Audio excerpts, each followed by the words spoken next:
राधे राधे प्यारे साथियों, welcome back to my YouTube channel the shorthand expert. देखिए, मैं आपको महोदय के खंड 2 से यह मैटर बोल रही हूँ, जिसमें लगभग 500 शब्द हैं। यह मैटर मैं आपको लगभग 6 मिनट में पूरा करूंगी, जिसकी स्पीड होगी लगभग 90 शब्द प्रति मिनट। ठीक है, तो आइए शुरू करते हैं मैटर। Ready, start. भाइयों, आखिरकार एक लंबे संघर्ष के बाद, जो कि मुख्य रूप से अहिंसात्मक था और जिसका नेतृत्व ऐसे विलक्षण व्यक्ति ने किया जो अहिंसा और सत्य को ईश्वर का पर्याय मानता था, परंतु स्वतंत्रता के किनारे पहुंचने के अंतिम चरण में भारत को खून की नदी में से होकर गुजरना पड़ा और यह नदी भारतीयों ने ही खोदी थी तथा इसमें भारतीयों का ही खून बह रहा था। अभूतपूर्व पैमाने पर लोगों का निष्क्रमण हुआ। पुरुषों, स्त्रियों, बच्चों, बूढ़ों, बीमारों समेत 1 करोड़ व्यक्ति, जिनके शरीरों से खून चूकर भारत की भूमि तक को रंग रहा था, भारत के एक ओर से दूसरी ओर गए।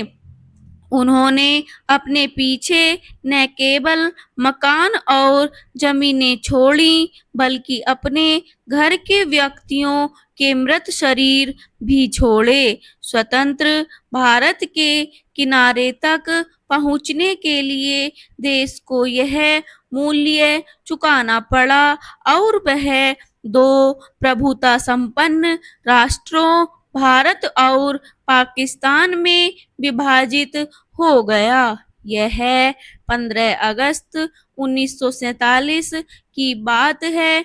कांग्रेस ने, जो वास्तविक रूप से 1885 से भारत की राष्ट्रीय वाणी थी, हमेशा भारत की एक राजनीतिक इकाई के रूप में संकल्पना की थी। कांग्रेस को अंत में भारत का विभाजन स्वीकार करना पड़ा। वैसे तो यह स्वीकृति सहमति से दी गई थी, परंतु वास्तविक रूप में देखा जाए तो यह ब्रिटिश शासकों द्वारा पिछले कई दशकों से उत्पन्न की गई परिस्थितियों के दबाव के कारण था। फूट डालो और राज करो की नीति पहले पहल अलीगढ़ मुस्लिम कॉलेज की स्थापना के साथ शुरू की गई। एक दूसरे के बाद आने वाले 3 ब्रिटिश प्रिंसिपलों ने पृथकता का विचार मुस्लिम नेताओं और छात्रों के मन पर बैठाया।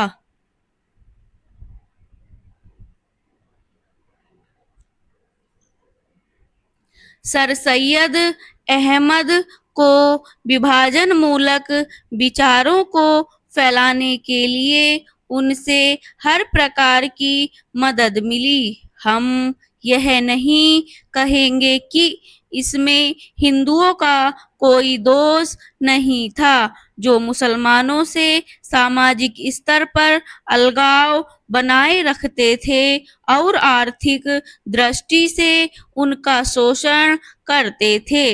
अलीगढ़ कॉलेज के अधिकारों को अपने उद्देश्य की पूर्ति के लिए उपजाऊ भूमि मिली।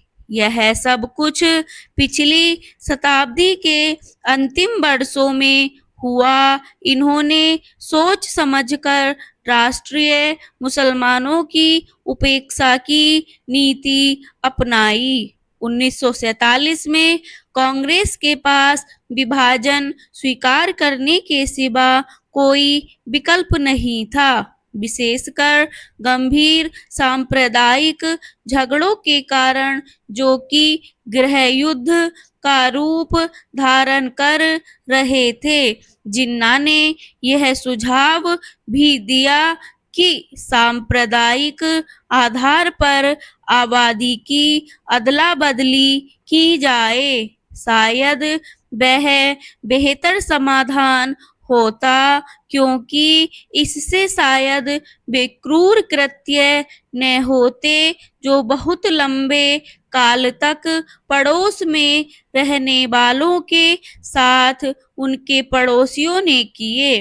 विभाजन को स्वीकार करते हुए कांग्रेस ने 15 जून 1947 को दिल्ली में एक प्रस्ताव पास किया, जिसमें अंतिम बार भारत की मूलभूत एकता का आग्रह किया गया था। इसमें कहा गया था, पिछली 2 पीढ़ियों के श्रम और बलिदान की नहीं, बल्कि भारत का विस्तृत इतिहास और परंपरा भी इस मूलभूत एकता की साक्षी है। ब्राम स्टोक। तो देखिए, यह था 500 शब्दों का मैटर। अगर आपको मैटर पसंद आया हो तो प्लीज़ एक लाइक और एक कमेंट और एक शेयर ज़रूर करें, और कमेंट में मुझे बताएं कि आपने मैटर लिखा तो आपकी कितनी गलतियां आई। तो मिलते हैं अगली वीडियो में, तब तक के लिए राधे राधे।